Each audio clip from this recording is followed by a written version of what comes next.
Hi friends, நான் தான் உங்களில் ஒருவன், உங்களுக்காக ஒருவன், உங்கள் மக்களின் செல்வன். இப்போ நான் எங்கே இருக்கேன்னு பார்த்தீங்கன்னா கருப்பு காட்டானம் பிரியாணி கடையில் தாங்க இருக்கேன். யார் கூட இருக்கேன்னு பார்த்தீங்கன்னா, ஏங்க கூமாப்பேட்டிக்கு வாங்க அப்படின்னு நம்ம தமிழ்நாட்டையே அலற வச்ச நம்ம கூமாப்பேட்டி தங்கப்பாண்டி அண்ணன் கூட தாங்க இருக்கேன். அவர் நம்ம கடலூர் மண்ணில் அடி எடுத்து வச்சது மிக்க மகிழ்ச்சியாக இருக்குங்க. அது மட்டும் இல்லைங்க, நம்ம கடலூர் மண்ணில் வள்ளலார் கோயில் சத்யா ஞானசாமியில் இப்போ வருகை தருகிறார். அவரை நம்ம தான் ஆதரிக்கணும். நம்ம கடலூர் மண் சார்பாக அவரை வருக வருக என வரவேற்கிறோம். நன்றி.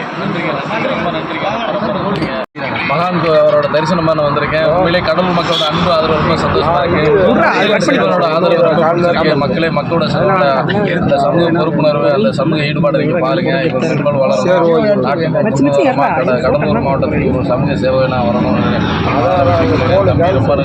சமூக சேவைக்கு என்று நன்றி கடன் சந்தோஷமா